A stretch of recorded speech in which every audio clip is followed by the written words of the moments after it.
আসসালামু আলাইকুম রহমতুল্লাহ বরকাতু।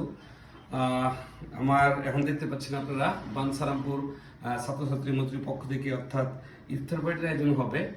এই আমাদের বানসারামপুর ছাত্রদের মধ্যে 1985 সালে এটা প্রতিষ্ঠিত হয়েছে। তো বানসারামপুর ছাত্রছাত্রীদের নিয়ে এটা কাজ করা হয় ঢাকাস্থ।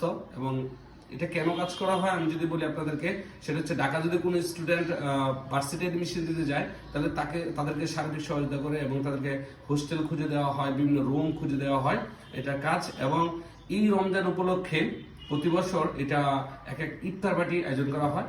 তো আমি দেখতে পাচ্ছি আতাও মোহাম্মদ রুবেল, ছোট ভাই রুবেল এসেছে আজকে আমাকে বানসারাম ইংলিশ একাডেমিতে দাওয়াত করার জন্য। যেহেতু আমি এটা আগে কাজ করেছি এই জন্য এসেছেন। আর এটার জন্য প্রচুর পরিমাণ কাজ করতেছে আতাও, তারপরে হচ্ছে এনামুল, তারপরে হচ্ছে বিশেষ করে জুনাইদ, হ্যাঁ, তারপর থেকে তো অনেকেই, ঠিক আছে, সাইদুল মোহাম্মদ রাজীব ভাই তো আছেই।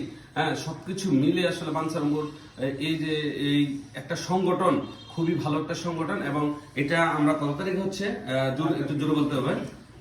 আগামী 8 তারিখ রবিবার। এটা হচ্ছে ঢাকা ডিপ্লোমা ইঞ্জিনিয়ার ইনস্টিটিউটের হল নাম্বার হচ্ছে মুক্তিযোদ্ধা হল, দ্বিতীয় তলায়।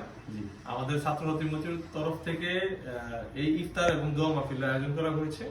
আপনারা বানসারামপুরস্থ ঢাকাতে যত ছাত্রছাত্রী আছেন সকলেই আমন্ত্রিত, দাওয়াত রইল আমাদের এই ইফতার পার্টিতে আপনারা উপস্থিত হবেন। আর এই ইফতার পার্টিতে প্রধান অতিথি হিসেবে থাকছেন জুনায়েদ সাকিব ভাই, ঠিক আছে, আমরা যারা পরিকল্পনা মন্ত্রী বর্তমানে যিনি রয়েছেন, খালেক সাহেব থাকবেন, অ্যাডভোকেট জিয়াউদ্দিন জিয়া ভাই থাকবেন, রফিক সিকদার থাকবেন, পলাশ ভাই থাকবেন, মুসা সাহেব থাকবেন, সাজ্জাদ ভাই থাকবেন, সাইদ ভাই থাকবেন এবং ইলিয়াস সাহেব থাকবেন। অর্থাৎ সবাই বানসারামপুর, আমি অনেকগুলো নাম বলতে পারতেছি না, সবাই থাকবেন ইনশাল্লাহ।